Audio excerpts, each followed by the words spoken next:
Hey, boys and girls, buffaloes and bunnies. Weather report September 21st, 2021. And I'm going to shoot her in the head now. Tomorrow will be officially fall. Well, let's wait for midnight to get here, and then we'll shoot. Yeah, then wait on midnight to shoot in the head. Yeah. Okay, so I start my iPad and it says your ID and phone number are now being used for messages on a new iPad. What? Maybe it's a computer? And the only thing it says is, okay, you can ignore this notification, but what if I don't want to ignore this notification? What if I want to know more? I would want to know more. They give you no option on that. Like, yeah, wait a minute now. I don't remember doing this. That's on your iPad? Yeah. What you need to do is shut down your iPad, go to the front door, and throw it into the street. Hopefully when there's like a big bus or a utility truck coming. It's a $1,200 iPad, so I don't think I'm going to do that. Yeah. I don't think I can afford that. Okay, well then you're borrowing trouble. Borrowing trouble. So, let me see if I can get things running here properly. So, the future and the past, and science and empiricism. It's all relative, man. Yeah, those are the topics. Okay, David Scott. Top dog, go. Okay, the past is gone. The future, I really don't know what to say about the future. It's going to happen whether I like it or not. Now it's negotiable because of all that physics nonsense. I say nonsense, I just mean gobbledygook in terms of like I don't understand all the physics. Are we pretty much agreed? Yeah, time is a very, very interesting subject. It really is. It can be very confusing, very interesting subject. Okay, let me see if I got. I'm trying to put my. That was actually brought up. The debate that I was just talking to you about.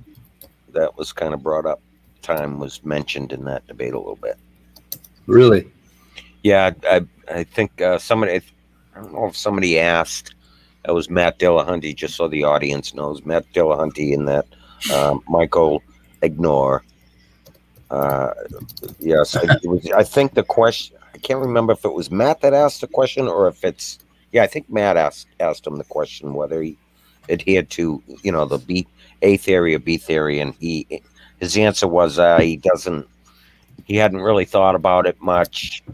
He thought that the subject of time itself was very confusing, hard to understand. So he kind of gave it a null answer, I guess, or he just didn't really know. And then actually, what's it? Nathan was the moderator in that, and Nathan actually explained it to him which one was which, and that was pretty much it. So Nathan did do a very good job of moderating that, eh? I believe I put the link to that in the description, by the way. It was a half decent debate. It wasn't anything spectacular, but the guy kept interrupting Matt. Yeah, it was really bad. Like I said, it was pretty bad for the first. Well, by the time you get through the introductions and all the, through all the stuff, they were close to probably an hour in, and at least about that area. And Matt was Matt Dillahunty, which is very rare, was like ready to rage quit. Like, I'm done with you, because he was. I mean, the guy was bad. Matt literally couldn't get 2 words out. He would ask Matt a question, and Matt would say 2 words, and he'd interrupt him, and he's like, "I can't answer your question. You keep doing it," and he did it multiple times. So Matt got pretty frustrated, which I can't blame him. I mean, he couldn't even answer wouldn't allow him to answer the question. But he finally settled down. The guy finally realized how bad, I guess, he realized how bad he was. He was really interrupting terribly. So, and he finally settled down, and then it went fairly decent after that. Yeah. Yep. I have a meme from The Lion King. Times like this. In times like this, you gotta put your behind in your past. Yeah. You're behind in your past. Yeah. Instead of the past behind you. Yep. So anyway, I was thinking a bit about this morning, and so you've got the future here, and what science is trying to do is predict what happens in the future, according to some people, right? Which I don't think is actually really covers science. I think that's sort of a real simple, almost straw man rendition of what science does. Predicts what's going to happen in the future.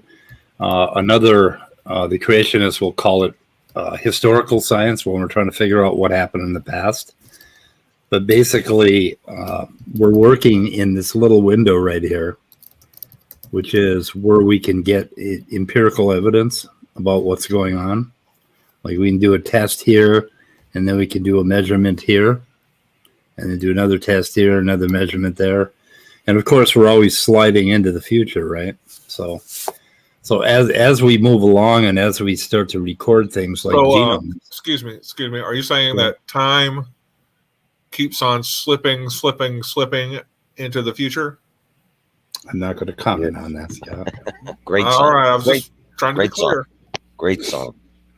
Never heard of it. I don't know what you're talking about. I don't know what you mean by that. Anyway, so we have this one more thing, Speed. Do you sometimes find yourself wanting to fly like an eagle to the sea? Oh, God. Okay. I'm muting. What the fuck's that? Yep. Okay. So anyway, we got this little ribbon here where we have been recording, observations, like, for instance, Lenski's bacteria. We have a population here of Lenski's bacteria that started some 70, 80, maybe 100,000 generations ago, and we've been basically measuring it. So we have this little window, right? So modern science has we're accumulating a whole bunch of data. And there was an interesting lecture today in some weird arcane biology forum about causation, where they were talking about inference and causation. And she was explaining that right now, causation is not correlation, is what they say, or correlation is not causation. So if you see something, a correlation in a statistical thing, you can't prove causation. But she was explaining how in modern biology, that's exactly what we're doing. We don't really give a shit about causation. What we give a shit about is the correlation. Now, we don't care if we know exactly what the causal mechanism is. We just want to know which way the wind is going to blow. We don't care why the wind is blowing that way, even though a great deal of science text is written about why, about causation, about mechanism, right? So we try to find the mechanism after the fact, but mostly we're interested in, what do you want to know? You want to know if a tornado is going to land on your head, right? You don't give a fuck if the tornado was caused by a butterfly flapping its wings in South America, do you? Right. When there's a tornado on your head, you do not care about butterflies in South America. That's right. I rarely even think of butterflies in South America. When there's a tornado on your head, right? Okay. I never think of butterflies in South America. But if there was a tornado over my head, I would definitely not be thinking about butterflies. Yeah, I Right. don't think about butterflies in South America even when it's sunny out. So, But now the thrust of what she was saying overall for the whole lecture was that in biology right now, we are accumulating petabytes and whatever's beyond, I can't remember what's beyond petabytes of data on biological systems, on proteins, on how proteins fold, on what's happening in cells, on correlations, and just this ton of information. And it has become a big data project, biology, that we're using this big data to show us which way the currents are blowing, or the winds are blowing, and the currents are flowing. So that's kind of what we're doing. But most scientists are really involved in trying to figure out what the causal mechanism of things are. And when you look at that now, if we make a prediction, okay, we have all these causes here that we know about in the present, right? Or on this timeline that is now, like today, and we're going to make a prediction in the future. We're running down these lines. And as we go down these lines, the future expands because there are so many other factors that are going to come in and interfere with our prediction. So the further out you try to predict something, the more things you're going to have right here. Let me get my little wand. Okay, the more things you're going to have out here that are being added, right? So your prediction becomes less and less viable as time goes on. I mean, I might be able to predict the weather tomorrow, but I'm not going to be able to predict it in 2056, for September 21st, right? Hey, Right. let's put our feet a little more on the ground there. We're not going to be able to predict it in 3 weeks. Yeah, we know. Yeah. Yep. So anyway, so it becomes harder and harder to predict, and that's because of the nature of causation, that there are all these little dots, that are basically flowing into the equation, and we can't account for all of them. But what we can do oftentimes is we can come up with some prediction that pretty much holds, because we do know the causal mechanism. We've made a guess. We have it has a real strong statistical probability of happening that way in the future. Now, that doesn't mean that, we might predict that a certain insect population is going to do such and such in December. And come December, we find, that's exactly what it did, because we know a lot about the causation. But what if come December, a meteorite cracks into the earth and destroys it all, right? Obviously, our prediction isn't going to be true. So, I mean, there's all sorts of other things that can interfere with that.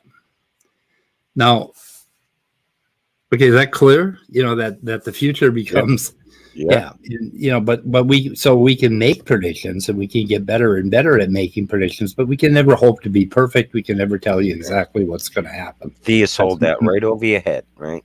That you can't. Yeah, that's what science does.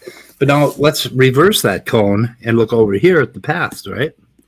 So now going back in the past, I can go back 1 week and look at something that happened to my automobile or something that happened in a population, and I can make a pretty good guess as to what happened, because it didn't happen that long ago, and a lot of the historical traces are still laying around. So we can make predictions, very, very, very short term in the past, right? But now the further you go back in the past, like way, way back here, right? Like 1 million years ago, we don't know what happened, but we know this causation because we've been figuring out how things work, right? We've been figuring out mechanisms. Right. So we can make a good guess that something happened because of this thing right here, right? And it made something happen over here. But it may turn out that there are 3 different ways that it could have happened, right? Like, for instance, if I go out and find my tire is flat, and I drive to the gas station and I find out that it has a nail in it, then I'm pretty much good. I got some empirical evidence that it was a nail. It's sitting in the hole. It's probably what made my tire flat. And that probably some carpenter hates you. Yes. Yeah, I got a lot of that around here. But supposedly, or okay, say I drive to the gas station and there's a hole in my tire, but there's no nail in it. Okay, so now I don't know. It could have been a rock. It could have been a nail that fell out. It could have been a screw. It could have been some asshole with a pokey, screwdriver. It could have been any number of things. So I still think it was that carpenter. If well, I didn't want to interrupt you, Speed, but if it makes you feel any better, I'm a carpenter and I don't hate you. So, okay, thank you, I appreciate that. Okay, don't put nails in my driveway. Yeah, I won't. And stay off my fucking lawn. Actually, I was thinking it was David when I was mentioning that. Yeah. I flew all the way out there, and go ahead. I'm keeping my eye on you, David. Yeah, you should. Okay. I might bring duct tape with me too. So, all right. So now apply that to abiogenesis. So we're trying to figure out exactly what happened in the past that made life happen today. And we may well come up with out here 1 million different ways that it could have happened, right? And we're not going to have any evidence because we don't have that nail. But what we do have is because of this, because we've been keeping track of what's happening in the last 100 years pretty accurately, and we know a lot of mechanism and we know a lot of science, what we do have is enough to say that it could have been this, it could have been this, it could have been this, it could have been any one of those 3 things that caused, life to happen. We may end up coming up with 3 to 1 million different probable explanations about why it happened, but we are never going to be certain of what happened in the past, just like we are never going to be certain that our prediction is going to actually play out in the future, right? So, and I'm hoping I made my point here that we are. Is this my magic wand? No, that's not my magic. What the fuck's my magic? Okay. While you're looking for your magic wand, David, what is your position on fig trees? Simon Spunk wants to know. I don't know what he means by that. I have no idea what he means by that. Well, fig trees are a viable source of clothing for Adam and Eve. Oh, yeah. That's pretty cool. Yeah, okay. Sort of like the Gap for first people. They're great for clothing, but they're itchy, though. Yep. Itchy, a little bit itchy, yeah. Yep. Rough on the skin. Yeah, so what I want to point out is that we are kind of in the same position in the future as we are in the past, as far as certainty goes. So science isn't about certainty. Science is about working in this, getting as much information here as we can and developing as much causal information as we can to make predictions about the future, right? Mm-hmm. So that's kind of the point of my future and past thing. But empiricism, states that, we see what happens in the world right here and we know what's going on, that sort of thing. I find the nail in the tire, so I make a, but I could be wrong about that. Somebody could have poked a hole in it and a neighbor came along and thought, oh, I have a nail, I think I'll stick it in this hole. So it wasn't the nail at all that did it. It was a guy. I could never know for certain, but that isn't what science is about. Right. Could have been a guy with an ice pick, and right. That isn't what science is about. Science is about finding out that nails do poke holes in tires, and we can figure that out in the laboratory. And then in the future, we can watch out for nails on the road. They're everywhere. They're ubiquitous. They're quite prolific. And we could avoid, we could drive around them. So we have some information, but that's all we ever wanted to know. We don't want to know for certain what is going to happen in the future, because if we did know what was going to happen in the future for sure, I think about half of us would jump off the nearest bridge. So, that's a good point right there. Exactly. Anyway. Yeah. So good basically so our theories, what our theories do is make some reasonable prediction about given certain circumstances. Right. I mean, if we can tell you that A, B, and C are definitely going to happen, then we know that it is going to make N happen out in the future. And that's enough. That's enough to get you up out of bed every day and get your feet moving. That's all you need. It tells us. Yeah, it tells us a great deal. If my car is not in the garage when I go out there, there are certain things I can check. There are certain plausible reasons why that could have happened. There are certain things that I can do to recover my car. That's all we need to know, and that's all we ever know. So that's kind of the point. So when you look at what theories do, okay, like the theory of natural selection, for instance, what is that theory supposed to do, and what does that theory consist of? Now, that is a fairly deep topic because you end up, oh my goodness, what did I do? Oh, I can't have that. Okay. So when you look at the theory of natural selection, it is going to basically tell you if you have a gene here and you have another little gene here and you have another gene up there and you have a gene out here, right? It is going to tell you something about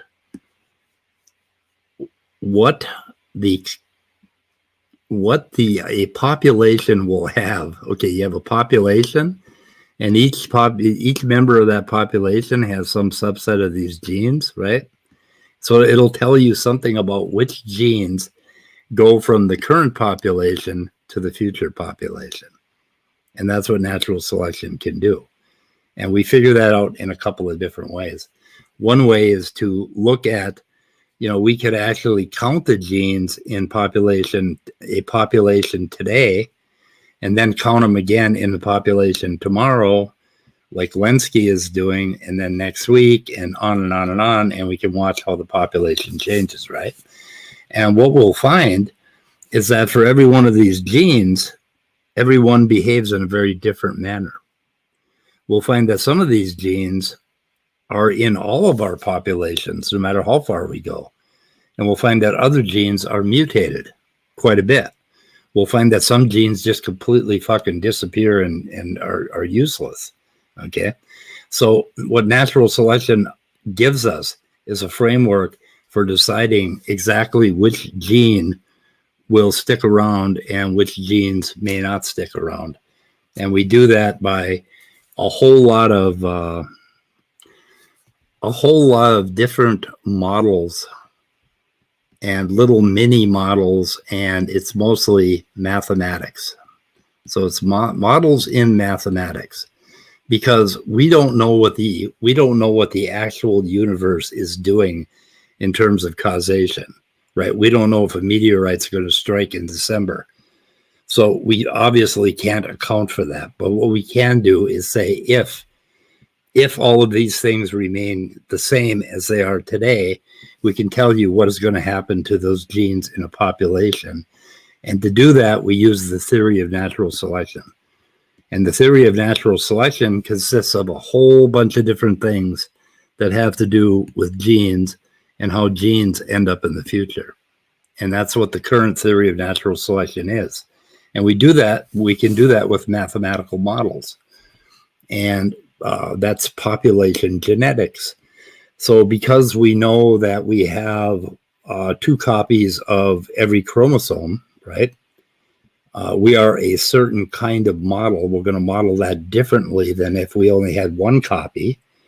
And we also know that we reproduce sexually. So that is going to modify the model.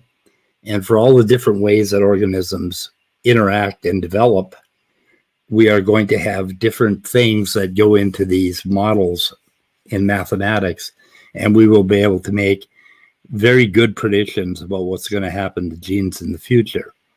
And when we make those predictions, the 3 things that we use most often are positive, neutral, and purifying selection. So we're always talking about selection.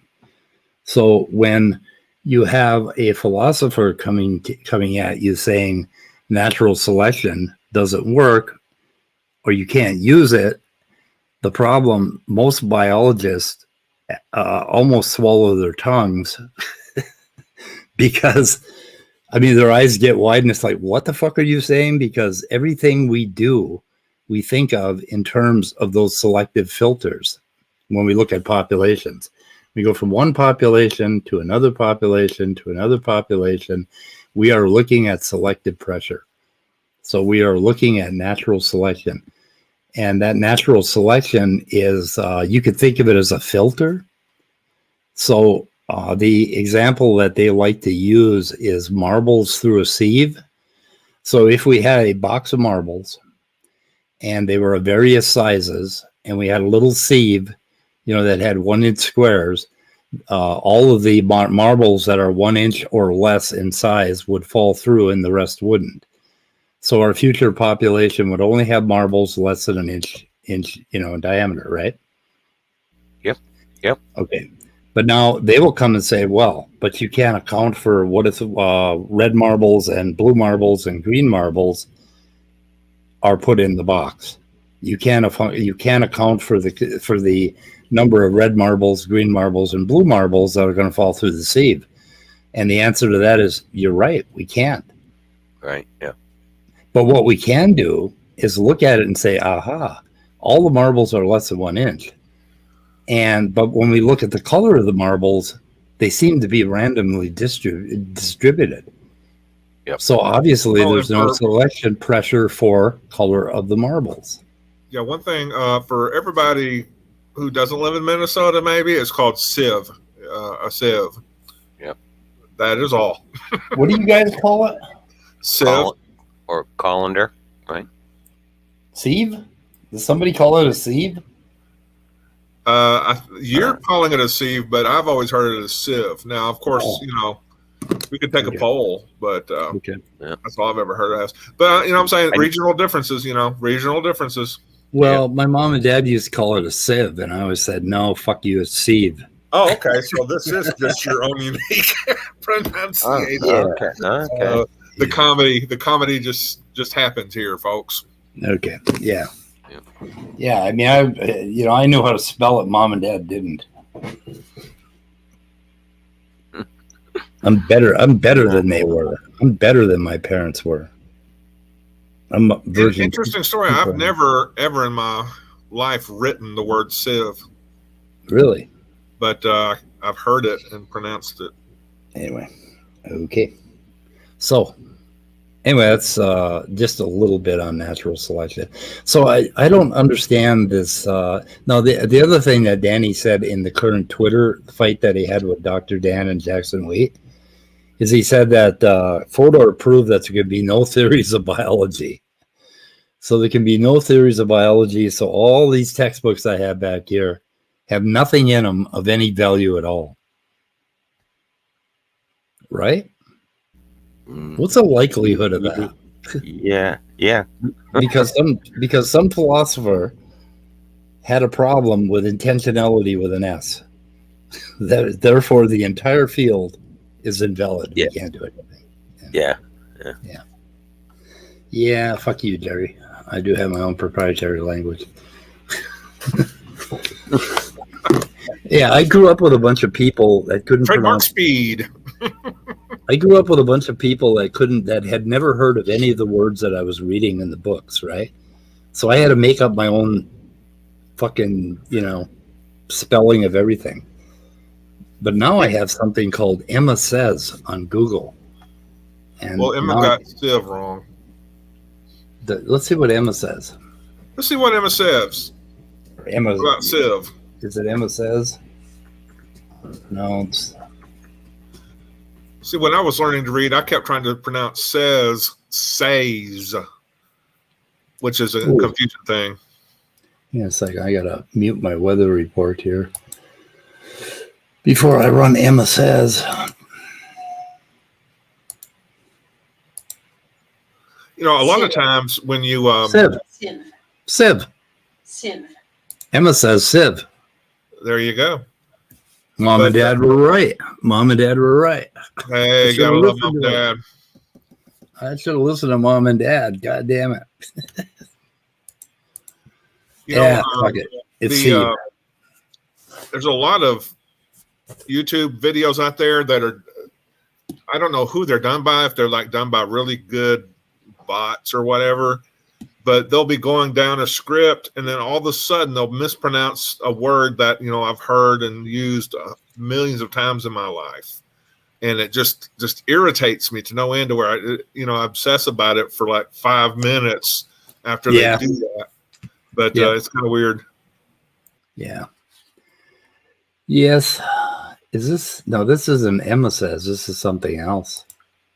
This is like okay. Ladies and gentlemen, join Speed as he searches for validation all over the internet. Is this Emma saying? No, I'm just curious. Yeah. Emma saying. Come on, Emma.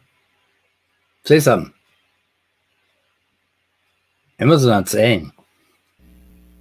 She doesn't like you either. What the fuck? What's going on here? Put Peter's comment up. Oh.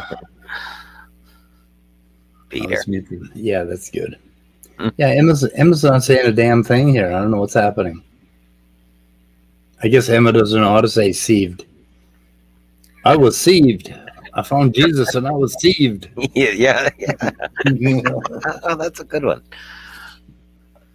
Yeah, I don't know what's wrong with Emma. Emma's like fucking let me down here, man. I don't quite get this. Well, Google, when you ask it to define sieve, pronounces it sieve, not sieve.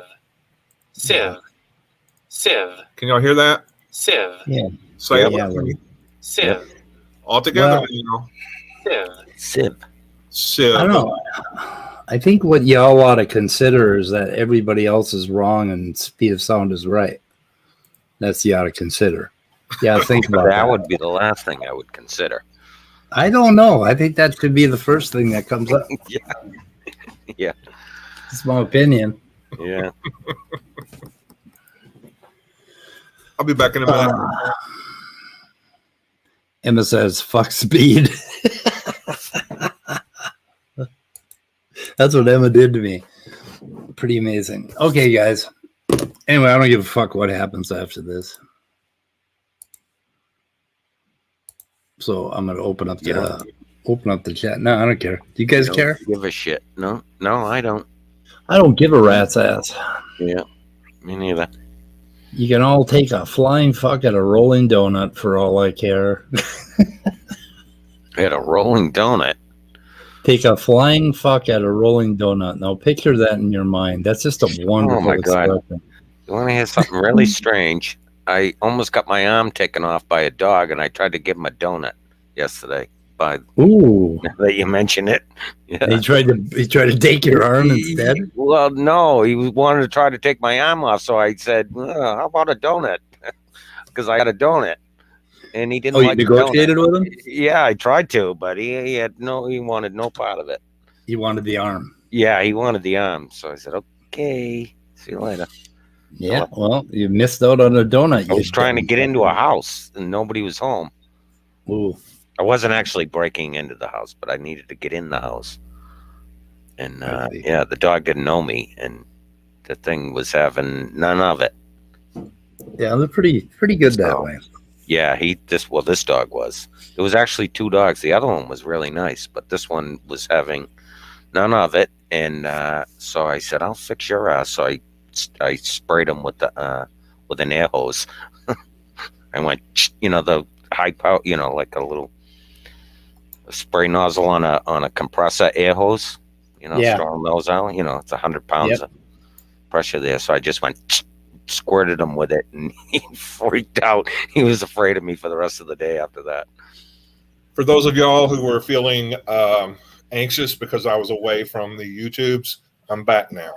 We didn't even know you were gone. Oh, I just thought y'all would kind of start having an anxiety attack.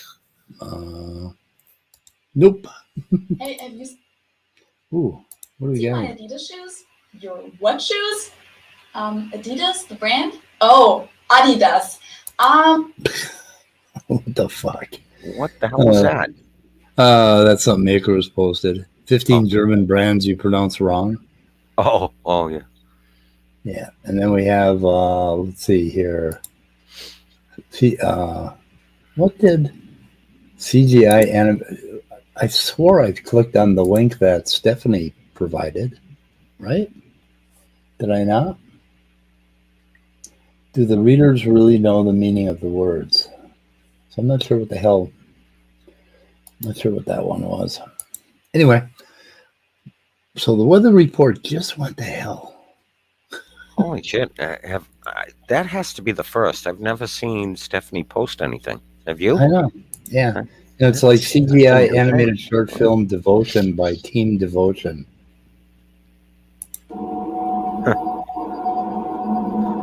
But that it doesn't match her post or what she said. Oh, they're carrying books. It's kind of a neat animation if you want to look at it, but I'm afraid to play it. Yeah, you might get copyright strike or something. Yeah. Yeah. Because it's an animated short film. Yeah. So anyway.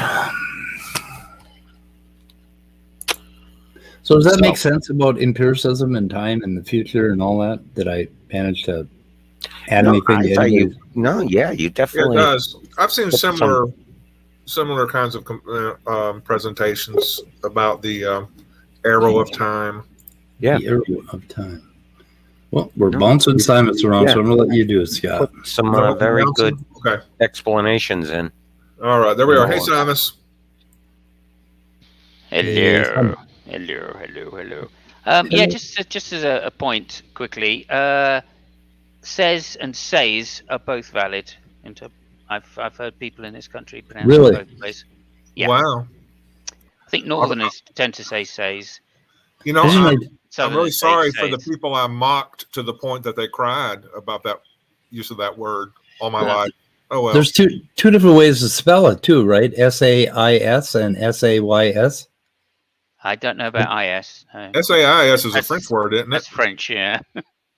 I think I thought I don't know. Maybe I just made that shit up, because I do tend to do my own fucking around with. Yeah, like when I was in high school, I refused to spell anything with an OUGH. I spelled thought with a THOT. How did you spell ought? How did I spell what? Ought. Yeah. Ought. Let's say I would have done ought. Probably. Oh my god. OUGH. Right. Okay. No, OWT. Ought. I don't know. Ought. Yeah. Or no, OT. Just an OT. That's all you need is ought. You don't need nothing else. I mean, fuck, it's simpler, right?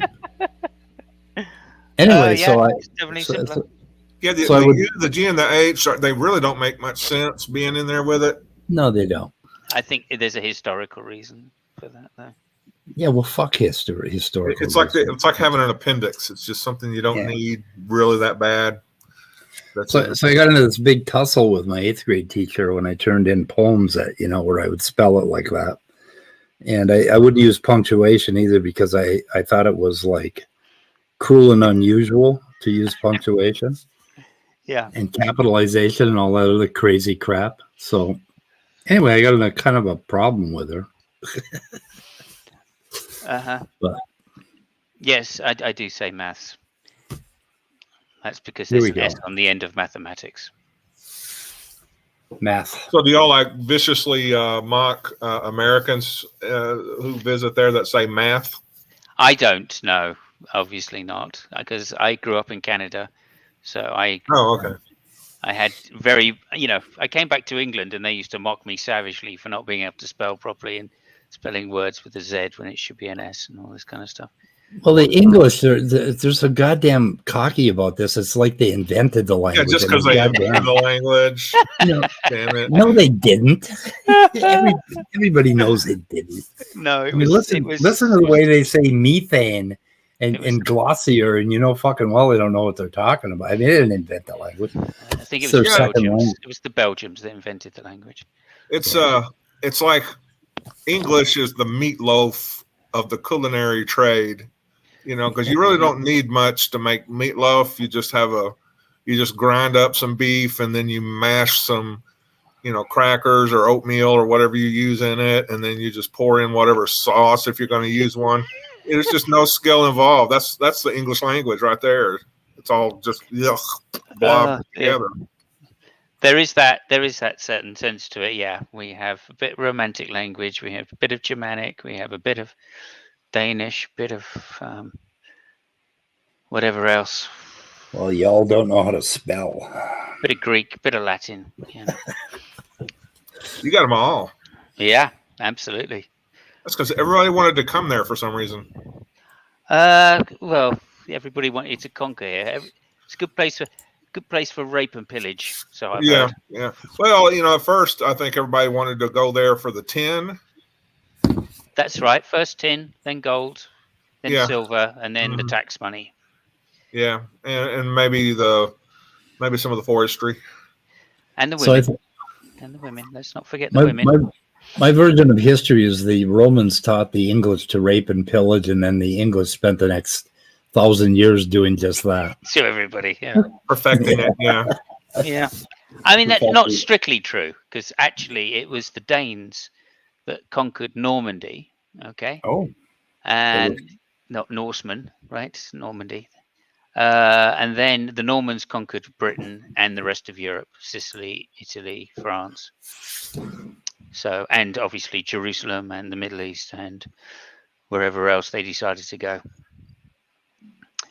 So actually that's the kind of top dog of Europe with the Normans. Spain as well. So has anybody seen Nestle lately?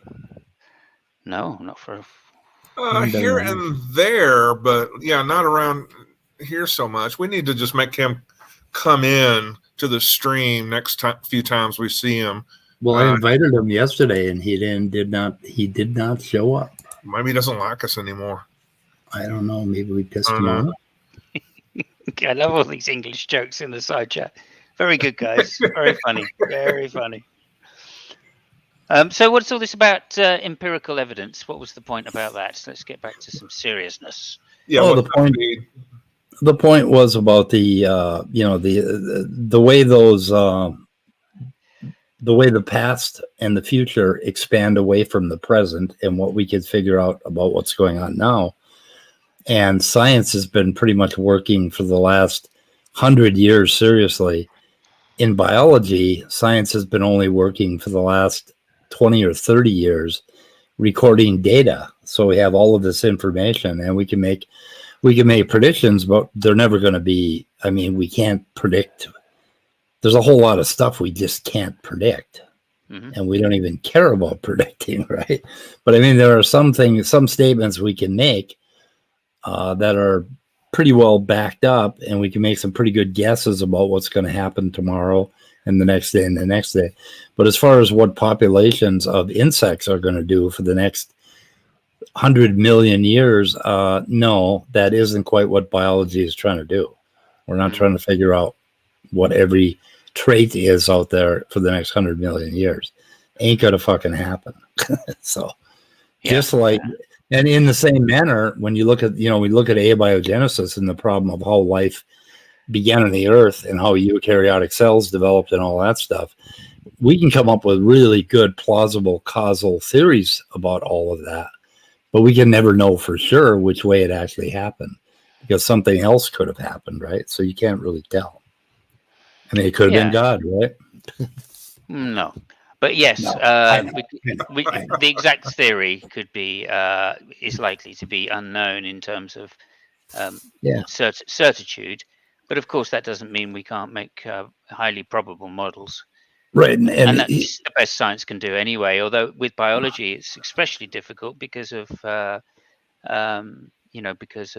feedback loops, like chaotic feedback loops, which affect biology, and that makes prediction extremely difficult in the long term. Yeah, it's not bottom up or top down. It's all the shit at once. It's multiple hierarchies, overlapping hierarchies going both ways, and that is a problem. But, you would need some. Mm-hmm. But it's still true that biology works as a science. It's still, we can come up with models, but what differentiates between the likely success of the models is still observation. So right, and I don't think it's the intention to come up with a prediction about what's going to happen in the future in a species. What we're interested in is if I feed you a drug, how you're going to respond to that drug, or if I manage a population of plants, how those plants are going to respond to that management. I mean, those are the things that we're trying to predict. Right. And we're never going to be certain about them, but we can make some goddamn good guesses. And you know, as we have with medicine, you know. So yeah, and weather forecasting. You know, that's as the computing power has increased and as our data collection has improved, we've been able to make better and better models of how future predictions about how the weather will go. However, the further you get from the present, the less statistically likely the models are to be true. And that was what my cones were about that I was drawing.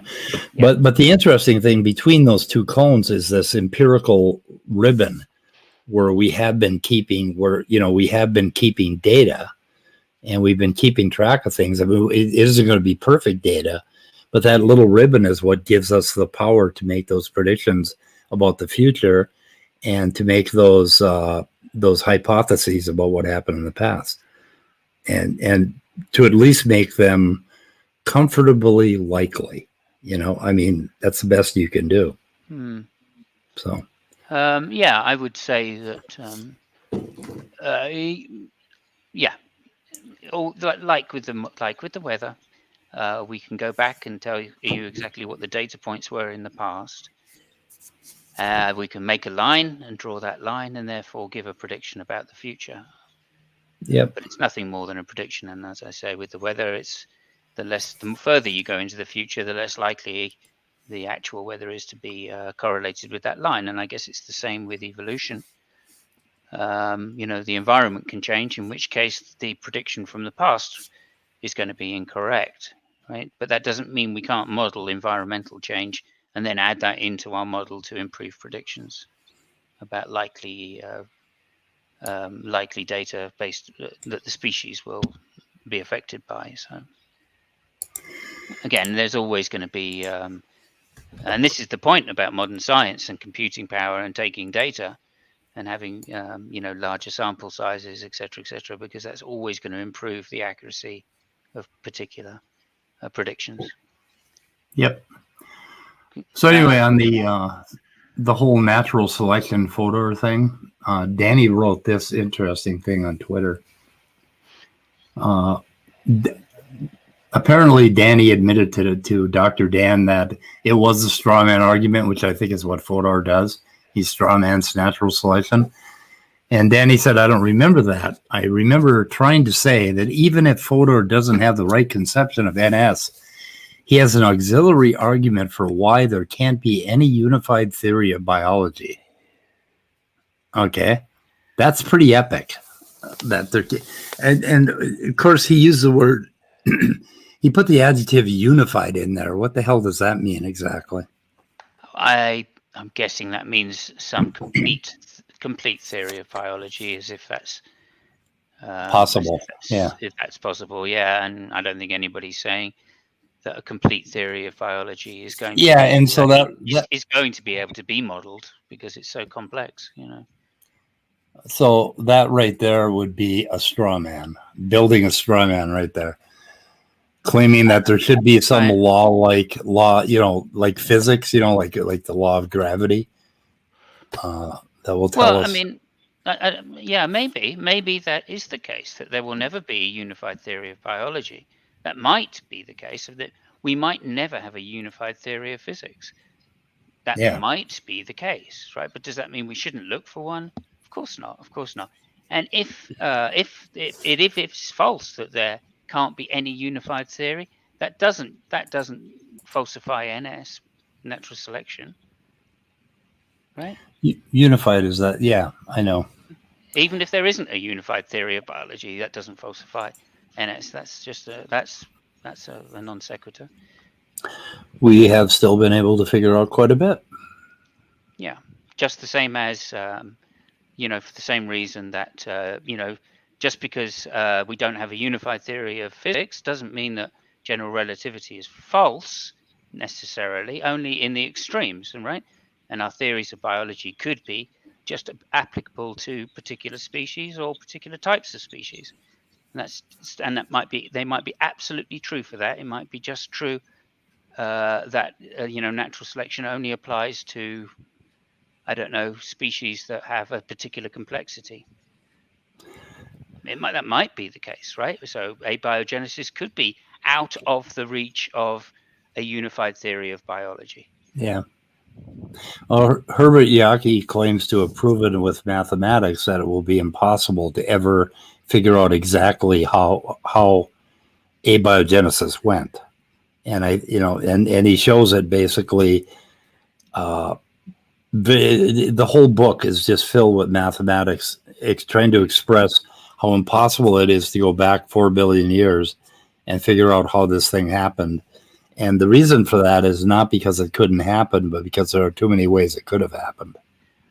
That's absolutely fine, but that doesn't mean that we're not going to be able to hone down to a particular variance of models, which might be more plausible than others. Yep. Again, we may never find out, how the universe started. That could be beyond physics. It could be beyond the wit of mankind's, however long. Yeah. Does that mean we should think that all of physics is wrong because we don't know how it started? I don't think so. So it still doesn't affect evolution in the slightest. Yeah. Even if we don't solve abiogenesis.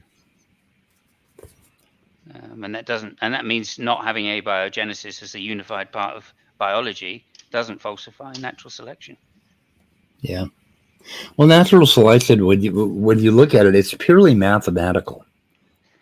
When you look at population genetics, it's purely mathematical, but everything we discover about the genome and how the genome works, like when we discovered recombination, right? All of a sudden, we were looking at probability, right? About how like something that is selected for will drag along things that are basically right next to it in the genome, sure, even though they have no effect on fitness at all. Right. So when we realized, so what we did is we added to the model. So the model for natural selection has to look at what kind of genome you're talking about, what kind of organism, what kind of sex they're having, what kind of mating there is. And basically you can create mathematical models in a computer program that really produce a lot of results, some of them very surprising, just based on the rules that we know about, right? Without looking at anything about the environment at all. You could assume a constant environment. And of course, if you assume the environment, you have to make up the fitness numbers or guess at them. Right. But if you were to go out and say, okay, I have X environment, I have this organism, I want to figure out exactly what its fitness is based on this gene changing. That's an impossibility with even the largest, a supercomputer the size of the fucking galaxy. You wouldn't be able to figure that out because it's just there's too many variables, right? Too many variables. But you could get it down to, like, you could look at an insect population, and if you know enough about it and the environment, you can make a pretty damn good guess as to what the relative fitness is of a particular gene or allele in the population compared to, the wild type, whatever. So if you had like some beneficial mutation that increased the fitness from 1, which would be the wild type, to 1.1, you can make some pretty damn good guesses based on how often the thing mates, what its reproductive cycle is, all of that. You can make good guesses about when that gene will fix in the population. And all of that is very, very precise and beautiful mathematics. And it's and that is natural selection. That is what the theory is. That's how the theory works. Okay. So it works on fitness. Basically that fitness number. And you don't think about, does the heart thump or does the heart pump blood? You don't care about traits at all. You care about alleles in populations, and you care about basically that fitness number, that you have to derive. And that's all you need. And that's all natural selection is about. Sure. Although you would grant, I hope you would grant that the language we use isn't that. But even though the language we use is supposedly a symbolic representation of that. Oh, the language is horrible. This survival of the fittest bullshit and all these other ridiculous renditions of natural selection. Well, they're useful though, right? They're useful to explain ideas to people of approximate methods, right? Yeah, they give you a good start. The survival of the fittest. But that has so goddamn much baggage with us. That it's really impossible to. Like I was trying to explain to Sal Cordova, and he clipped out this part. I said, maybe the very best thing for the human race in terms of a population is for us to get dumber and dumber. I mean, it's not likely, but it may turn out that the world will support many more dumb human beings than intelligent ones. Right? That's quite likely, in fact. Well, him and I guess it was just him I heard talking about it. Just could not take that idea. I think they. Because they've taken the language and they've applied their bias to it, and they said, "Oh, the fittest must mean smarter."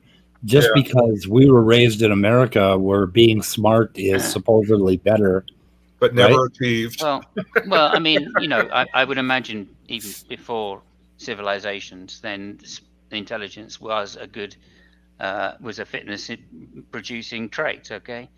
Yeah. You're likely to live longer. You're likely to be able to breathe, quicker. Whatever. So it's likely to be the case that was the case. However, in the modern world, of course, when we have so much, we're not fighting against nature so much. Maybe having dumber people would actually allow more people to exist because they're going to die sooner. They're still going to be able to reproduce, Yeah. So we're likely to get generations go by quicker. If generations go by quicker, then presumably evolution will have a slightly faster speed. I watched this really great documentary called Idiocracy. Oh, I've seen that. Yeah. I mean, it's a wonderful documentary, and it explains why smart people are fucked. Yeah. Sal Cordova is going to be debating Dr. Josh this, I think Friday night.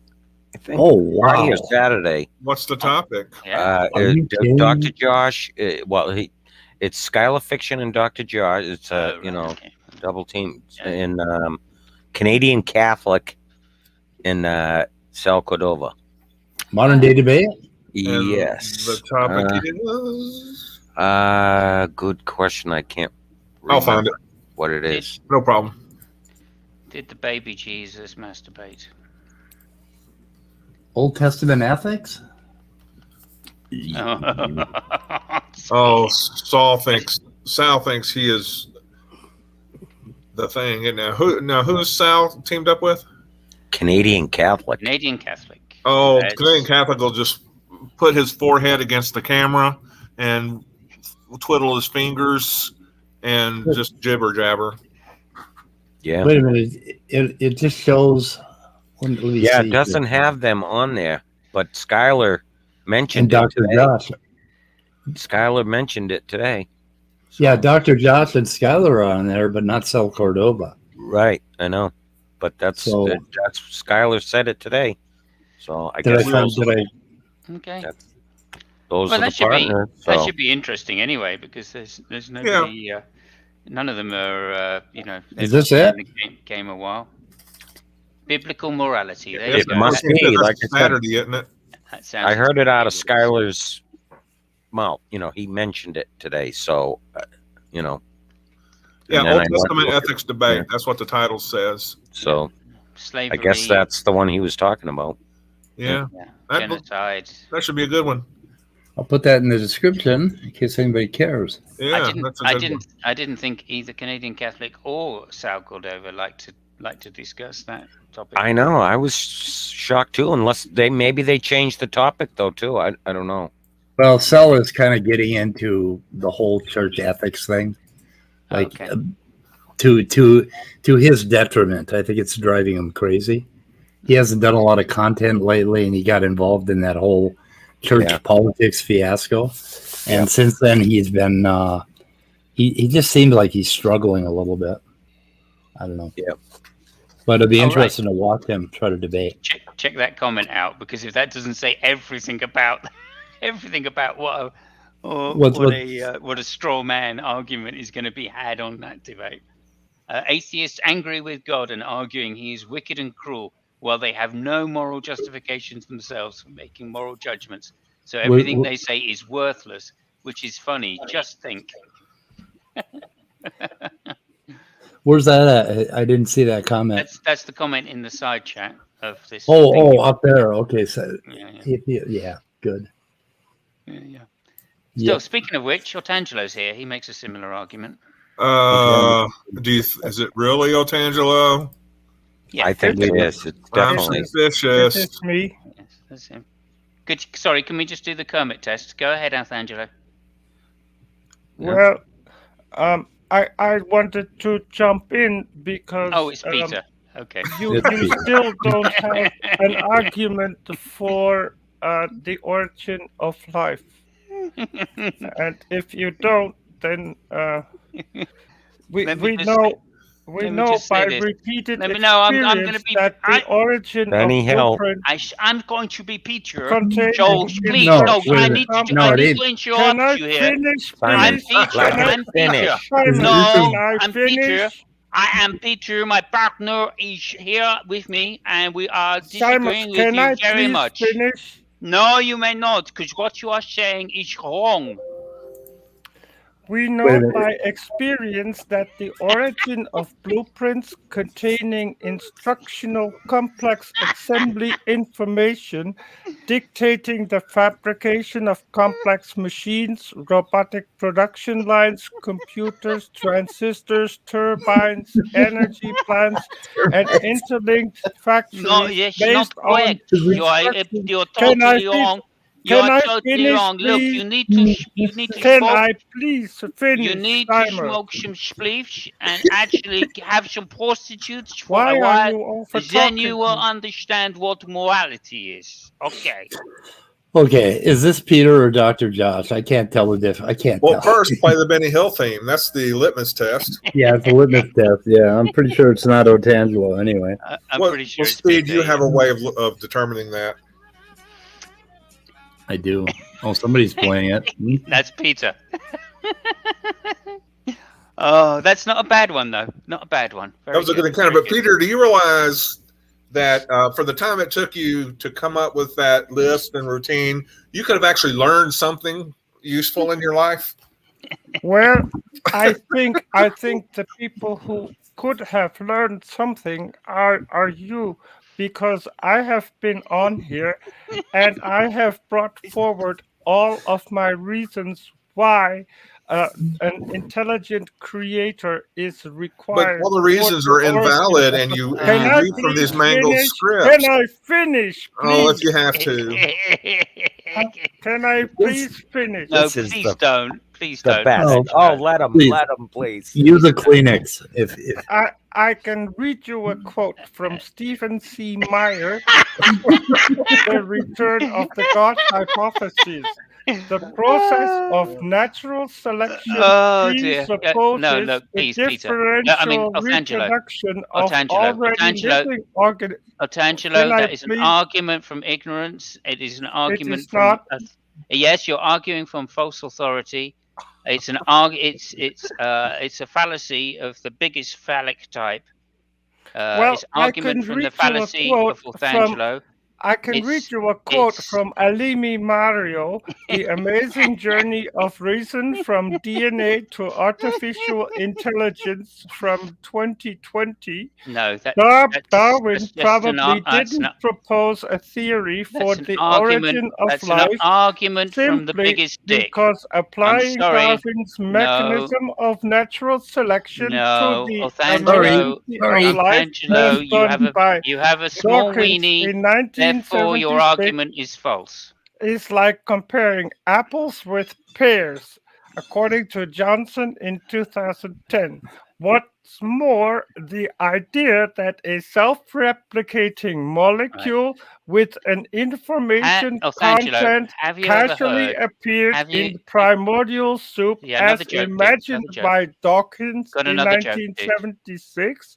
At some point, particularly remarkable molecule was formed by accident. We've heard this joke. Okay, thank you. Yeah, okay. We've heard the joke. That's enough. That's all I need to say. Oh dear. But How are you, just Peter? don't How want are to you? learn. Hang on. I can. Hang on, guy. I can. Peter. How are you, mate? All right. I will put a link Jesus fuck. to I don't know who it is. Just to fucking my get rid of him. evidence Get rid of it. in It's the Peter. private Just get chat. rid of him. Because And he's not going to you stop the can joke go until you and kick him check out, it out. right? To make the joke complete. So just kick him out. Oh, He can come okay. in when he writes his name back to me. Ah, Jesus fuck. Peter. oh shit. Scared away Otangelo for a whole year. Well, I can There. read a quote from Jonathan Sarfati.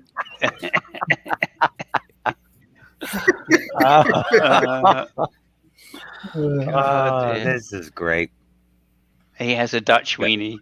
There's something wrong there. I'm not sure. Is that what it is? Can you please, Why are Arcangelo, you can you put putting the me link? backstage? Can you put the link in? Put the link Can in you the use description, please use please. your soundboard because I For can, what, we can what? all now hear your voice. It's past the point. Oh dear. Oh dear. Oh, that got me laughing. Oh, that got me laughing. Well, you don't come up with an explanation for the origin of life, and therefore, I think it is reasonable. Demands. To Okay, An so you explanation. saw the that a debate I God- had with Otangelo yesterday. All right, nice one. All right, we've lost Peter. Well, He has now become Otangelo. He's now actually He's merged. Well, You can't stop I channeling. do recall, Streams of grass. Simus, that at least yesterday you let me speak. I didn't let So you speak why yesterday, don't you no. let me speak now? We had a cordial conversation on Mathbix's channel, and you did not interrupt me. I think I did. I got No. dicks.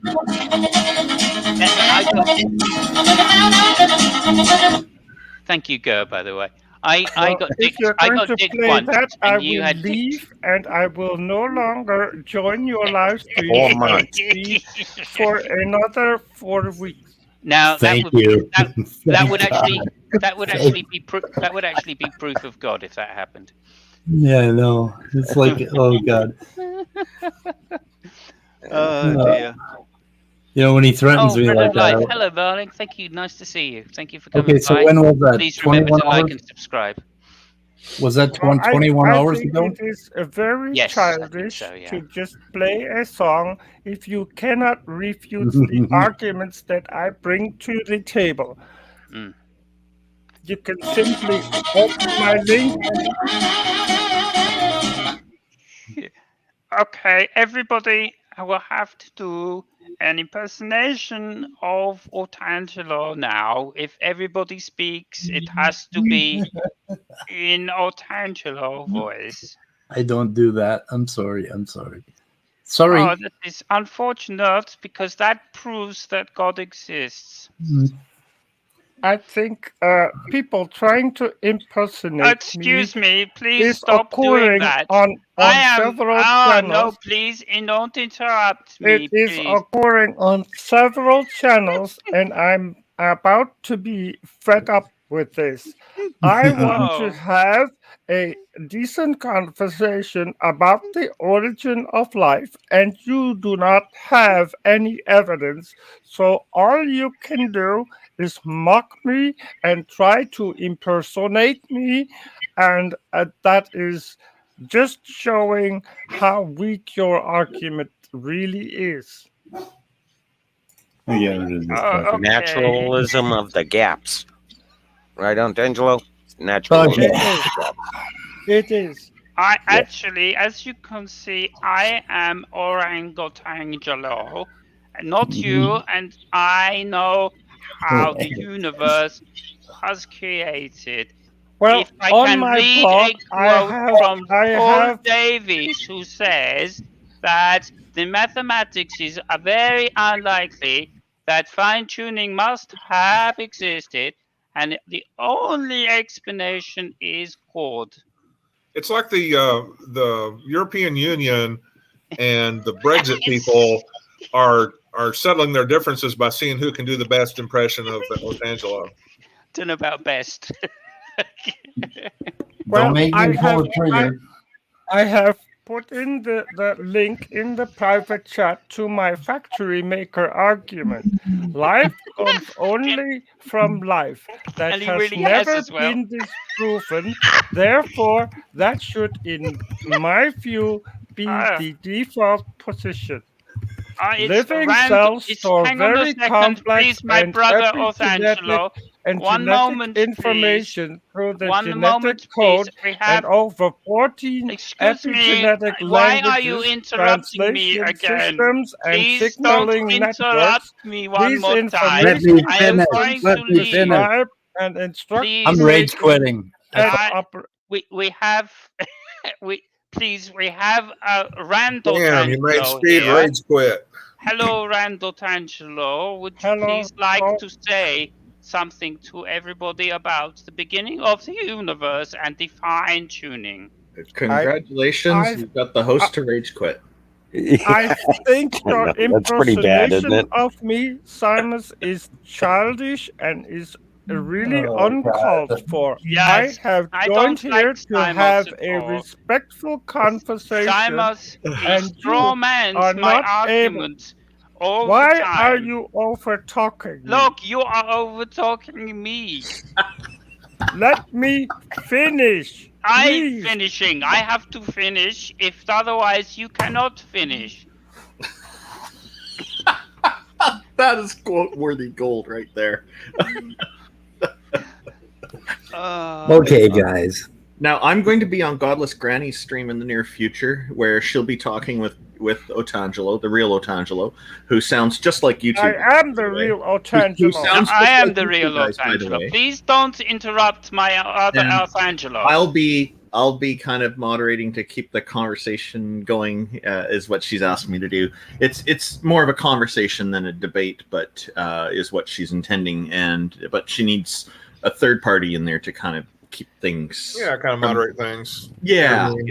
With Otangelo, With Otangelo, I think that's a good idea. Oh my God, is that Since he's been Darth Dawkins' protege. What actually Randolph? is the case, Randolph, is that people are afraid of me and the evidence that I can bring to the table. I have put in 2 links in the description. Only but 2 this time. Will not Don't hold interrupt those me. up. If other people come here with evidence, Speed will actually put up the evidence on screen, and he never does that with me. Now, the part you said about people being afraid of you, would you like to elaborate on that? I am a massive physical specimen of mankind. I always bring evidence, will intellectually excuse me. Quote, stop interrupting me, please. Simons, you are being childish. Who's Simons? Simons, I hate Simons. You know, the Simons version of Otangelo sounds more and more like General Burkhalter should be talking about Hogan's Heroes. Racing cars and things. I think this is the conversation that's coming up pretty soon. Excellent. That looks pretty good. That's it? Is there evidence Okay. of a global flood? I put a link for it in the description. I'll be there to be an impartial moderator, so I won't be really putting out any opinion about anything. It'll be the 2 of them. So. Okay. Oh, okay. Oh, I don't know if this is the one though. If this is on Godless Granny's channel, then it probably is. Yeah, so, Bread of Life is going to come on my channel, and we're going to talk about evolution, right? Excellent. Yeah, I love Bread of Life. enough. She's wonderful. That's a great topic. Yeah. Also, I'm having Fuzzrana in October. Fuzzrana? Fuzzrana. Huh, not familiar with that name. Fuzzrana? Yeah. I'm not really? Yeah. So I look forward to getting introduced. Getting an introduction from your channel on him or her. He's a big biochemist, cool, intelligent design guy, and he's written books. And that's going to be on the 19th at 3 p.m. So the weather report's going to be late that day, I think, if it happens. It just hasn't been decided which category the books fall into. Yeah. Yeah, I'm not sure. now that I think of it, I don't know if he's Young Earth. I know he was on SFT's channel, and he sort of almost sounded like it, but I don't think he is. I can't So I think he's remember. old Earth. So pretty You sure. you should attach a weather like theme to your show, because it's the weather report, a sunny prediction stuff when it's nice. Oh yeah. But then when you're hosting debates, you can say thunder and lightning and heavy rains. Yeah. Yep. So Speed, you got to send Rebecca an invite. She's waiting for an official invite. I know. Are you reading her comments? Is that something No. you have to get like at the Hallmark store and then put a wax seal on it and then mail it? Yep. I will get on that invite as soon as I can. Excellent. I'm kind of busy in my life. Well, I don't know if she was even referring to a one-on-one. I think she was kind of. So Noah's Ark was a massive ship built at God's command that saved Noah, his family, and 2 of every kind of land animal from the global flood that took place 4,350 years ago. It was 510 feet long, 85 feet wide, and 51 feet high, and easily full of shit. housed several thousand animal kinds that God brought to Noah. Oh dear. The Bible tells us how many people were on board the sorry, I was ark, going to make but a serious it does point. not tell us how many people were built. Stop interrupting. Why are you interrupting me again? Why are we interrupting ourselves? Okay. Enough. Thank you. There is a good apologetic which I heard, which is something to do with the Babylonian myth, which is it wasn't 2 of every animal; it was only 2 of the domesticated animals. By the way. So are dinosaurs domesticated then, according? Oh, really? No, I thought it was 7. I thought it was 7 of them. Oh no, you're right. You are correct. You are The correct. books pick 2 at a time, but those are the good-looking ones. The rest go on the back door where nobody sees them. Did you hear the theory that SFT, and he had one of those Dr. Crackers like people on with the Australian accent and the hat, the fake geologist guys? Right. Okay. So his theory was, now he said we put some grain or we put a whole bunch of seeds from like wild seeds of plants in a bottle, and we covered it with water. And we, took the water off in 3 months, and lo and behold, it sprouted. And that was his theory about how the plants came back after the flood. But then he said, then we took some wheat and corn and some things that people eat. We put it in a jar, and all we got is beer, and he didn't. So basically, the reason that Noah took the domesticated plants onto the ark is because they turn into beer, but all the other seeds are fine. He said, in fact, in Australia, they've had seeds buried under reservoirs for decades. Then they drain the reservoir and grass pops up, and so that's his proof. And I'm like, what the fuck? And he was on SFT's channel about a week ago, and I was listening to this. And I lost more of my hair, if you can imagine me losing more hair. Oh, yeah. Like, what the fuck? It's like, are you kidding me? Well, there was a guy in the maybe 16th century or 17th century probably, who did an experiment to find out how life was created, and he put some seeds and grain, actually it was, into a basket and left the basket. And he came back a few months later, and there were mice in there. And he concluded that mice spontaneously were created in baskets of grain. Yeah, exactly. It's the same kind of thinking. Love it. But I mean, you drain the reservoir and grass pops up. I mean, what do you think happened there, right? You really think the fucking grass was alive under there for 50 years? And, oh no. Like, yeah, I love that stuff. Anyway. Now, Peter, are you done channeling so I can bring you back? Oh yeah, let me change my name so I don't trigger him. Because we're done channeling now. Channeling on this channel. Okay. Yeah, we're channeling on the channel. Anyway, what else? What else is up? Okay, there we go. Yeah, I am on Godless Grannies tomorrow with Otangelo and Godless Grannies. Oh, it's tomorrow. Yeah. Live in 25. Yeah, and the link is in the description, which is a good thing. So I don't know what other links. And I'm giving a prize, by the way, for people that watch that, and the prize will be for the person that manages to spot the biggest number of fallacies that Othangelo makes. Okay, not the actual number, just the most fallacies. So the most different number of fallacies, and the person that manages to cite the biggest number of fallacies, give me timestamps, will get a prize. Okay. So there you go. I told him backstage, just tell you that he's not Danny, and that should get him back in. But he misspelled Danny as Peter. It's just not Danny. Not Danny. That was a funny one. That made me laugh. Not Peter. I don't know who the hell you are.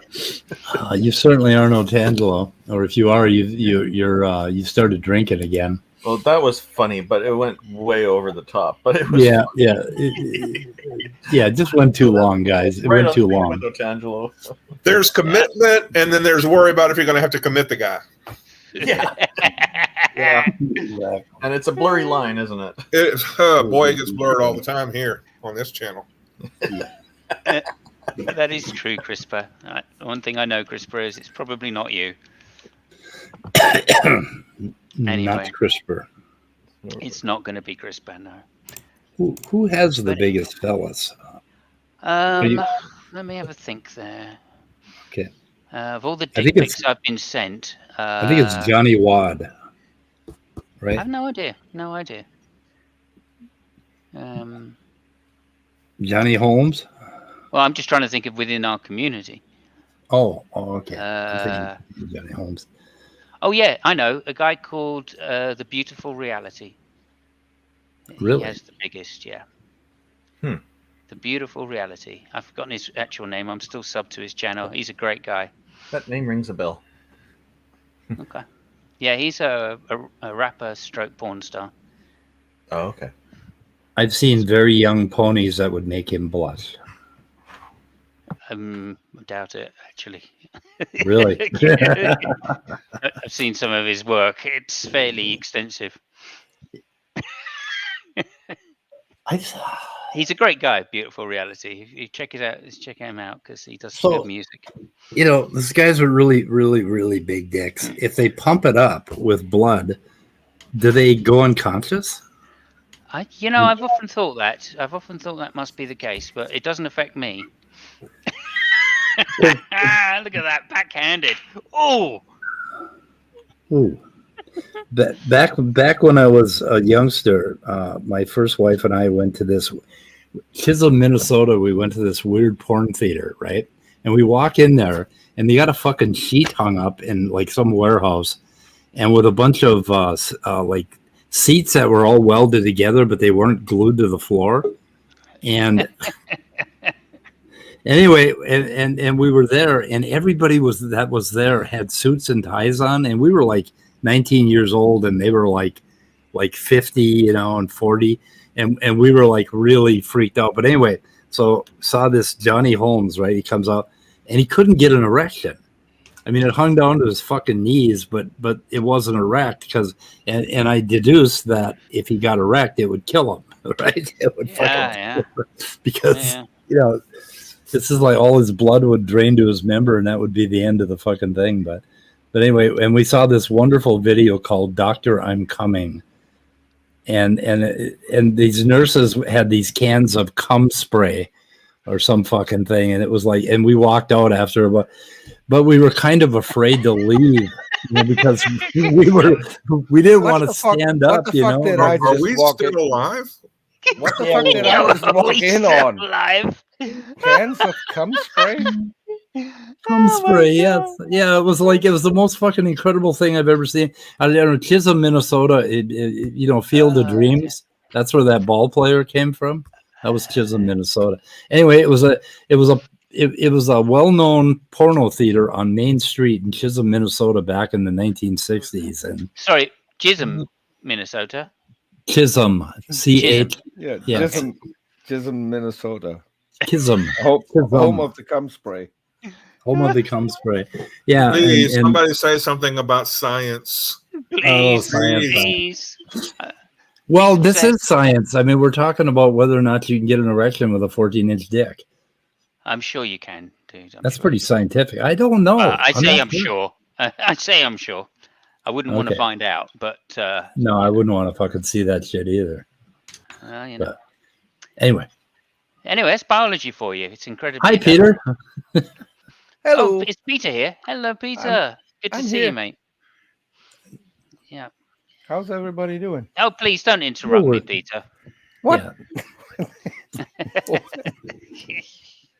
Go talk about cars. Yeah, I know think more so. about cars. I don't actually. I don't know fuck all about fuck all. Do you know anything about Russia? Because I still need 2 quotes. Oh God, it's such a Okay, I will start working on that. Okay. Okay. So, in terms of horsepower, what is the most horsepower they've ever put into a car with 4 wheels? It's got to be like 10,000 something. With an internal combustion engine. Oh, I don't know. The biggest Formula One is probably in the region of 1,400 bhp, something like that. That's a fucking Bugatti. That's a you can buy one. Bugatti already has 1,500 in road going cars. I think it was a 1.6 engine. Anyway, 1.6. I want one of those fucking things. They didn't last very long on the track, I can tell you that. Before they blew up, but anyway. If you're going by mileage speed, you're going to need a new car every few weeks. Well, 200 miles probably every day. Well, how long does a Bugatti last if you're winding it out? Well, Bugatti's got it's got a massive engine, though, hasn't it? Yeah, it's like 1,500 horsepower. It gets what the hell does it get? Like 8 gallons to the mile or some fucking thing. I don't know. It's like, No idea. like if you open it up, you can go 8 miles on a 35 gallons of gas. I guess. Leo's here. Excellent. Leo says it's 107,389 bhp. Holy shit! RT Flex 96C. It's a 14-cylinder engine. Yeah, that's my lawnmower. I have like less than a quarter of an acre. No idea. Yeah, I got a 400 horsepower engine on my leaf blower. Yeah, well, I mean, this is not a lot on electric cars though these days. Fuck. Have you seen some of the outputs they get? Fucking hell. Acceleration times are ridiculous. Yeah. These days. Yeah, my son went for a ride in a Tesla, and his inner ear was fucked up for a week. Because the guy he stepped on it, in a Tesla. Wow. The faster one, one of our partners has 2 Teslas, and one of them is the really, really, really fast one. And he fucked my son's inner ear up for a week. He was just all screwed up. One of the channels I'm sub to is a channel called Amelia Hartford, and she has a Corvette C8. And she gets, I can't remember, 1,200 bhp from that. And that she raced it against the Tesla, and I think the Tesla won. Yeah. Oh, wait a minute. Have you seen the size of this fucking engine? What, the Tesla one? The one the one that Leo goes. No, I haven't looked at it yet, no. Okay, I think it's too big to put in my car. Yeah, I would think so. Oh my God, I've just seen the sides of the pistons. Oh dear. Yeah, you're going to need a bigger Hummer for that one, aren't you? Oh, I see. It's for a ship or something, is it? I get you. Oh, it's a ship engine. Well, we specifically said car engine. We did say car, yeah. Well, I don't know. You could probably put that in a car. I don't know. Yeah, you might have to tweak a few things. You could put that in a car. Look, it takes a truck and a trolley just to carry the engine. How are you going to build a car on that? I don't know. You can put a little sexy front end on that and put some wheels on the back. I mean, well, you could do it. Yeah, a little clown car or something. Yeah. You'd probably have to have like extremely high tire pressure, right? Like, my uncle knows a guy who's pretty good with engines who could probably customize it. Yeah. Oh my God, no. Put a sexy little front end on it, like a little, I don't know, maybe a Mustang front end or something. I don't know. Can you imagine lifting that up and setting it on your Mustang? Crunch. Flatten your fucking car.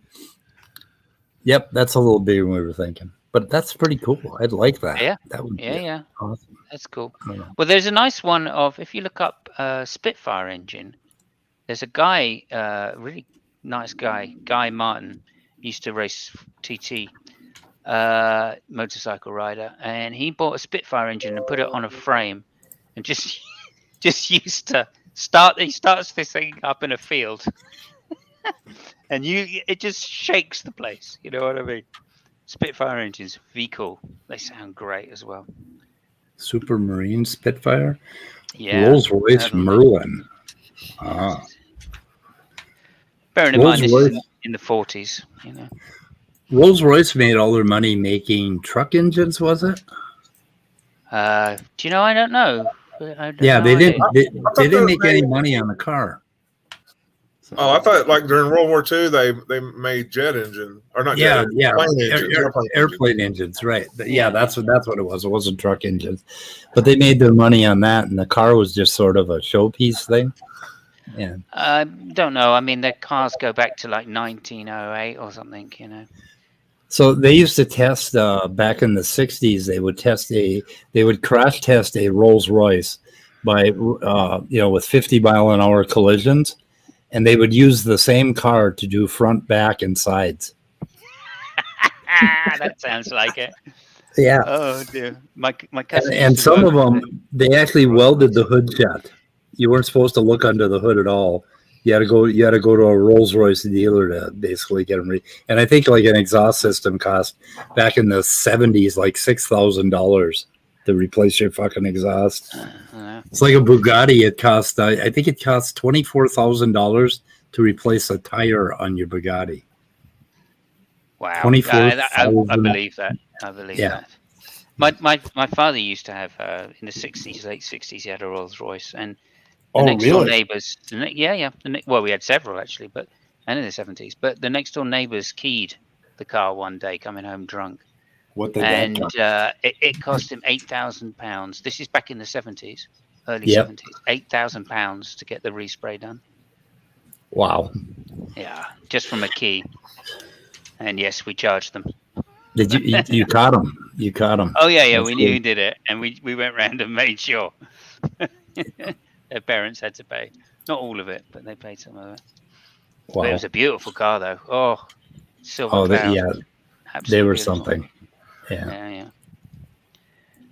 And, I test drove one in early 80s. It was the first time that I actually saw my mother completely lose it because she was afraid that I would dent the car before I would. Well, my father had several, and the one after that, he bought a Silver Shadow. And my eldest brother, was old enough to drive it, so he used to be allowed to borrow it at particular times when he was going out on special dates or, with his friends or whatever. And he said, "Oh, we'll go out. I need to go out and get some fuel." So I said, "Oh, I'll come with you." So he just wheel span the thing up the road, just like this. No. It's like, it's but so heavy that the wheels just spin and spin and spin and spin. Yeah. Oh dear. Yeah. Good days. Good days. I'm on a Formula One podcast. I've learned there that if you have wheel spin, it will delay your start. Yep. That's correct. Yeah. Massively as well, by meters. Yeah. Indeed. It can fuck up your race. That's what happened to Lewis Hamilton last race, didn't it? Yeah, pretty much. Got wheel spin in second and third gear. Yep. Anyway, cars, yes. Whew. Well, I think we should shoot it in the head. I think so. We've had a good laugh, though. It's been Yep. fun. It's been Today was a interesting. day of laughter. It's a pity. It's a pity you don't allow Otangelo on here anymore. I'm just Yeah, I saying. know. Yeah, I I'm a think coward. He Pity brings a might lot not of be the right word. good science to all of this, I think. Yeah, I just can't keep up with him. You know, his Yeah. science is so incredibly dense. I can't keep up with it. I can't I wade would- through it. I would dispute your definition of science there, Peter. Yeah, you're just afraid of Otangelo's incredibly well researched blog. Ooh, maybe tomorrow we need to, if we're shooting it in the head, we need to talk about Rolls-Royce and making nuclear thermal engines for space travel. What? That would be something to me. think about, learn about. You're kidding me. I actually I went for a tour around their manufacturing plant in Crewe when I was in my 20s. It's amazing. Okay, so what do we got here? We got something here before we shoot it in the head, and we're going to shoot it in the head real soon. But CRISPR and somebody just put an American loon up. Winston Ewart is Bill Dembski's at least one-time research assistant and support staff at his evolutionary informatics lab, which is not a lab. I wonder what that one. It's not a lab.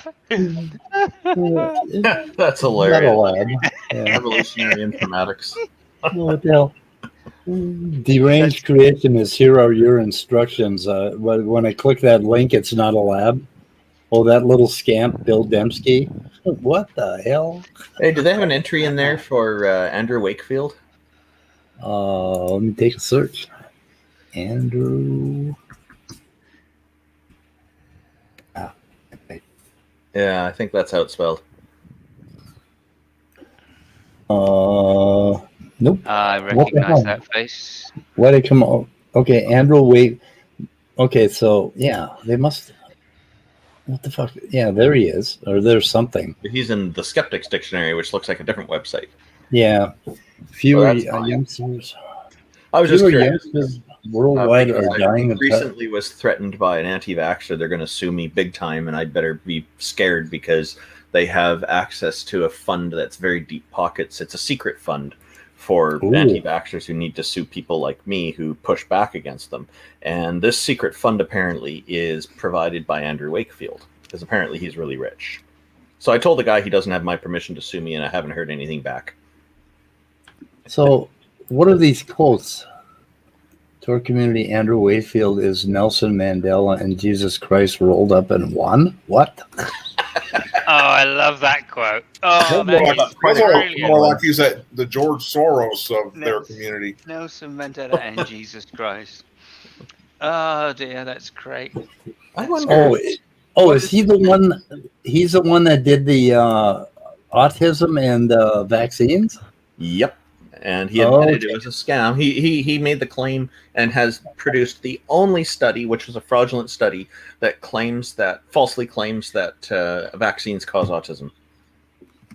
That particular one, yeah. Yep. And there's been nothing corroborating his ideas. Nothing at all. Absolutely. Well, it was pointed out that at the time you give someone an MMR vaccine is also the time most likely that autism will develop in a child. Right. So. And then there's a bunch of his supporters have created something called the MMS vaccine, a miracle medical supplement or something. And what it is, basically, its primary ingredient is industrial level bleach, and they administer it up the rectum. And actual MDs recommend against it, saying that would probably kill a person. Wow. And I call it genocide against autistic people. That's the way I see it. But the anti-vaxxers are not happy with this assessment at all. Sure. I mean, don't get me wrong. I think that is a terrible thing. But don't get me wrong. I'm not against injections in the rear. Well, no, they said up the rectum they administer it that way because that way it bypasses the liver. What?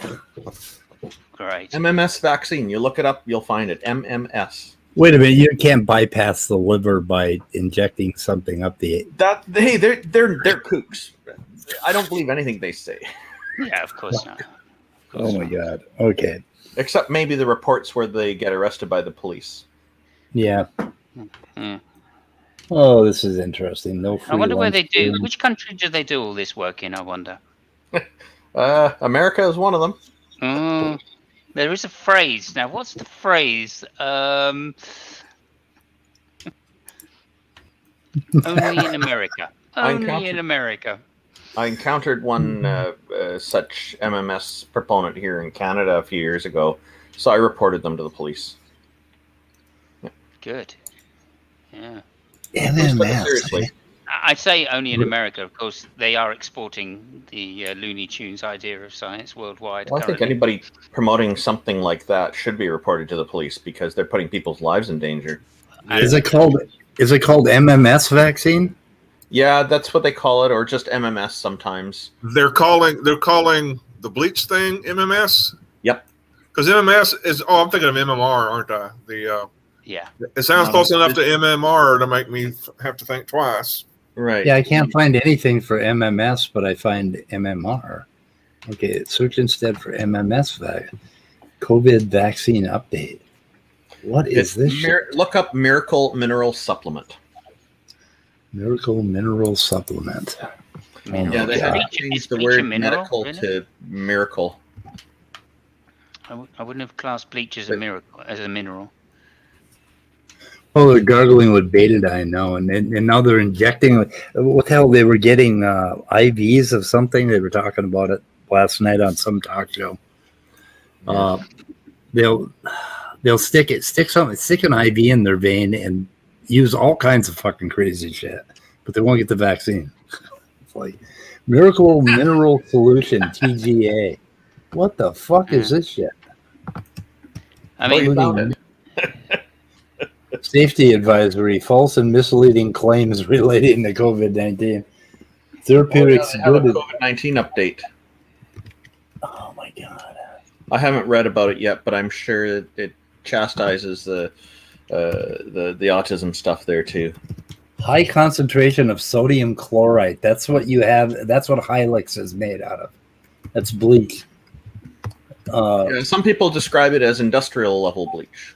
Industrial level bleach. Yeah. I think they've toned Hilux down a little bit. Wow. Turn the highlights down. Wow. So I read somewhere, I haven't been able to verify it, but I'd read that there were some parents who followed this, and it ended up killing their autistic son, and they got, I think they got like 30 days community service for involuntary manslaughter, and then the person who had recommended to them went to prison for murder. Holy shit. Yeah, cool. Which would be appropriate. So I haven't been able to verify it, so I don't know, but it makes sense, you know. Chlorine dioxide should not be used to treat COVID. Family accused of selling bleach as COVID-19 cure. I'm probably going to get this video removed because we said COVID too many times. Fringe health group CommuSave promotes chlorine dioxide. Oh my God! There's a Wikipedia article on Miracle Mineral Supplement. Yeah. Yeah, I just linked it. Okay, I'll put it in the description along with. I put it all under American Loons. This MMS thing is, in my view, attempted murder, and anybody promoting it should be classified as someone who is almost like they're attempting genocide against autistic children. It is sick. Those people, I have nothing good to say about them. And this is why the anti-vaxxers hate me so much, is because of opinions like this that I express. And I don't care. What they're doing is hurting people. It needs to be called out. Did anyone see Dr. Dan's video on the vaccine and what happened when ICR tried to tell people to take the vaccine? Sorry? What did they do? That one about I didn't mean for the leopard to eat my face. What now? What's Is that happening?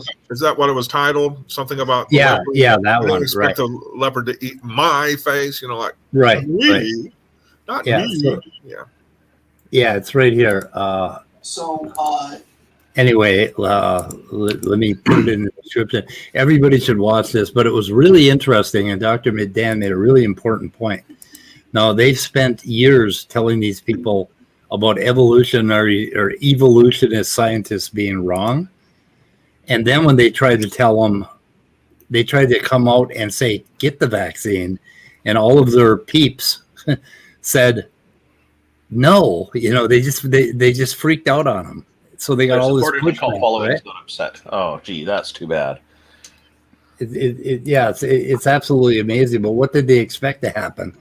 They've been doing this anti-science thing, and that incidentally, this show started with a little bit about natural selection and Jerry Fodor, and that whole group is basically trying to push back on sciences by using this sort of social scientist sort of fucking paradigm, and they push back on science all the time. I mean, they're always trying to like knock science down in some manner, with philosophy or with whatever, and it just pisses me off because it just doesn't make any goddamn sense. Well, Anyway. they're too cowardly to go get their Nobel prizes. Yeah. So just remember that each time it makes you feel They upset. Get their Nobel prizes. They're just scared of speaking Swedish. That's all. Yeah, yeah, that's it. So, Speed, are you scared to make me full screen? Is that what Oh, what did you do to me now?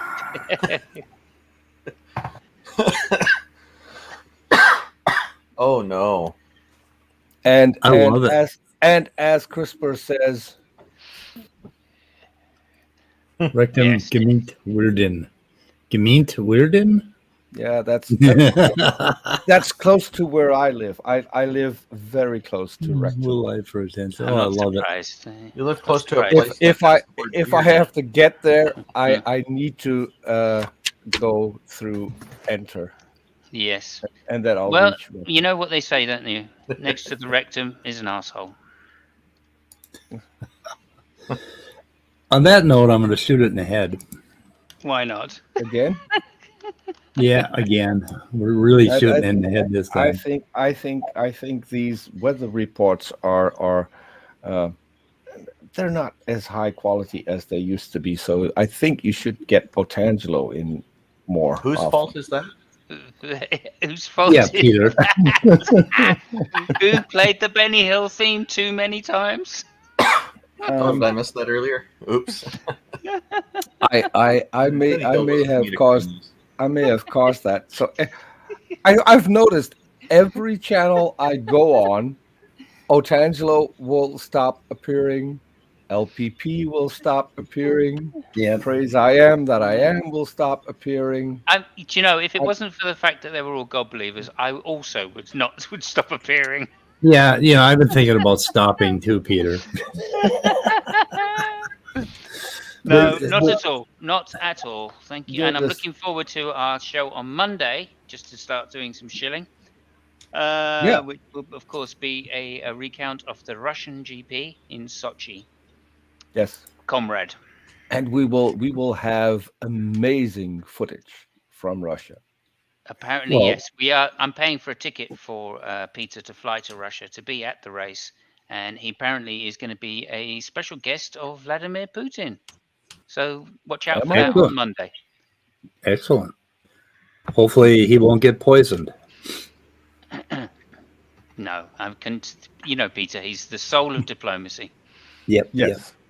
Yes. I get along with pretty much everyone. Yeah.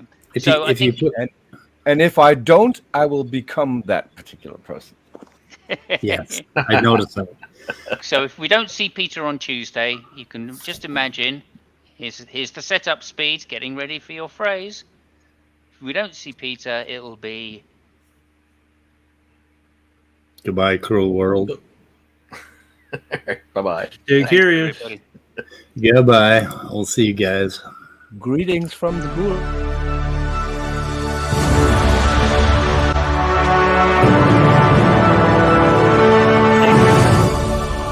Answers in atheism.